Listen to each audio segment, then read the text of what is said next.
তোমাদের জন্য আল্লাহ রাব্বুল আলামিন দুইটা হেফাজতকারী রেখেছে, দুই কাঁধে দুইটা ফেরেশতা, যাদেরকে আমরা কেরামান কাতিবিন বলে জানি।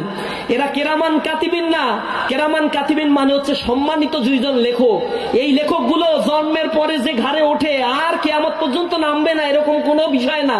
ও সকালে একবার আসে, লিখতে থাকে, মাগরিবের আজান দিলে আবার চলে যায়, আর একজন আসে লিখতে থাকে। কারোর সাথে খাতির করে কোনো লাভ নাই। যে যেখান থেকে লিখে দিয়ে যায় পরের জন এসে সেইখান থেকে আবার লেখা শুরু করতে পারে। এই আমলনামাগুলো কিয়ামতের ময়দানে আল্লাহ রাব্বুল আলামিন মানুষের হাতে দিয়ে দিবেন। ওয়াকুল্লা ইনসানিন আলজামনাহু তায়রাহু ফি উনুকি ওয়া নুখরিজু লাহু ইয়াওমাল কিয়ামাতি কিতাবান ইয়ালকাহু মানশুরা। সেদিন মানুষের আমলনামা তার হাতে খোলা কিতাব দেয়া হবে। এরপর তাকে বলা হবে, ইকরা কিতাবাকা কাফা বিনাফসিকাল ইয়াওমা আলাইকা হাসিব। তুমি পড়ো তোমার আমলনামা। You are solely capable to read this book. তুমি এই আমলনামা পড়ার জন্য যথেষ্ট। আজকে তোমাকে সহযোগিতা করার মতো কেউ থাকবে না। ওয়ালা তাজিরু ওয়াজিরাতু ইজরা উখরা ওমা কুননা মুআজ্জিবিনা হাত্তা নাবআসা রাসূলা। কারো আমলনামা কেউ কারো ভার বহন করবে না। তোমার বাবা মা যে এত ভালোবাসে কিয়ামতের ময়দানে চিনবেই না। আল্লাহ বলছেন সেদিন এত কঠিন মুহূর্ত হবে, ইয়াউমা ইয়াফিরুল মারউ মিন আকিহি ওয়া উম্মিহি ওয়া আবিহি ওয়া সাহিবাতি ওয়া বানি লিকুল্লি ইমরিইন মিনহুম ইয়াউমা ইযিন শানু ইউগনিহি। সেদিন ভাই ব্রাদার কোনো কাজে লাগবে না, বাবা মা কখনো চিনতে পারবে না, সন্তান তার বাবাকেই চিনবে না। সেদিন ওকালতি করার মতো কেউ থাকবে না। উজুহু ইয়াউমা ইযিন নাইমা। সেদিন কিছু কিছু মানুষের চেহারা হবে আলোক উজ্জ্বল, হাসতে থাকবে। লিসাইহা রাদিয়া ফি জান্নাতিন আলিয়া। সে এত হাস্যোজ্জ্বল থাকবে আল্লাহ রাব্বুল আলামিন তাকে জান্নাতের সুসংবাদ শোনাবে। আর আরেক দল থাকবে উজুহু ইয়াউমা ইযিন আলাইহা গবারা তারহাকুহা কতারা উলাইকা হুমুল কাফারাতুল ফাজার।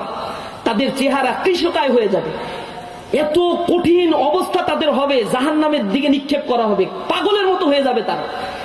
আল্লাহ রাসূল হাদিসের মধ্যে বলেছেন, সাবাতু ইউজিল্লুহুমুল্লাহু ফি জিল্লি ইয়াওমা লা জিল্লা ইল্লা জিল্লু ইমামুন আদিল ওয়া শাবুন নাশা ফি ইবাদাতিল্লাহি তাআলা ওয়া রাজুলুন কলবুহু মুআল্লাকুন ফিল মাসাজিদ ওয়া রাজুলান তাহাব্বান ফিল্লাহি ইজতামা আলাইহি ওয়া তাফাররাকা আলাইহি ওয়া রাজুলুন ইযা দাআতুহু ইমরাতুন যাতা হাসাবিন ওয়া জামালিন ক্বালা ইন্নী আখাফুল্লাহ। আল্লাহ রাসূল বলেছেন 7 শ্রেণীর লোককে আল্লাহ রাব্বুল আলামিন আরশের ছায়ার নিচে স্থান দিবে।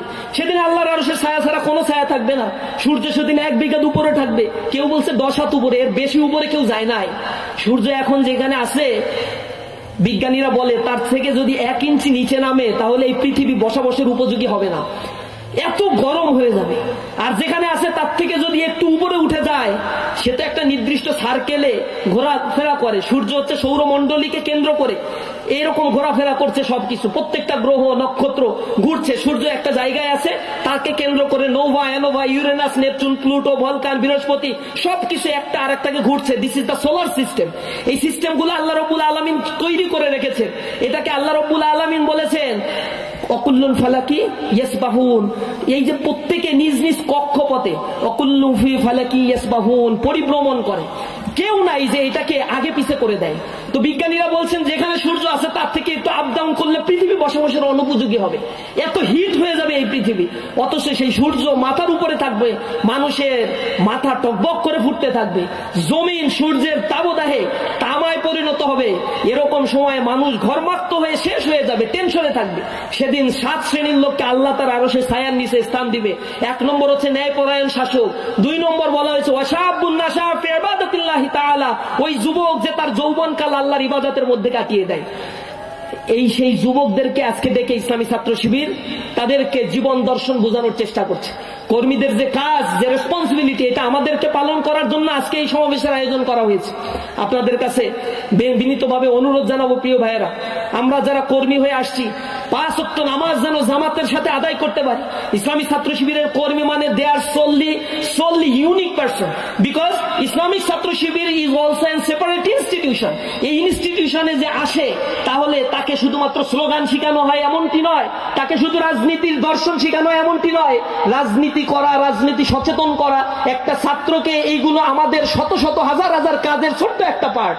আমরা ছাত্রদেরকে শিখাই একজন ভালো খাঁটি মুসলমান হতে হবে কিভাবে, আমরা ছাত্রকে শিখাই ভালো মেধাবী ছাত্র হতে হবে কিভাবে, আমরা একটা ছাত্রকে শিখাই তুমি পূর্বে তোমার রেজাল্ট যাই হোক না কেন ইসলামী ছাত্র শিবির করেছো, আজকে থেকে তোমার স্টার্ট ফ্রম নাও, এখন থেকে শুরু করতে হবে।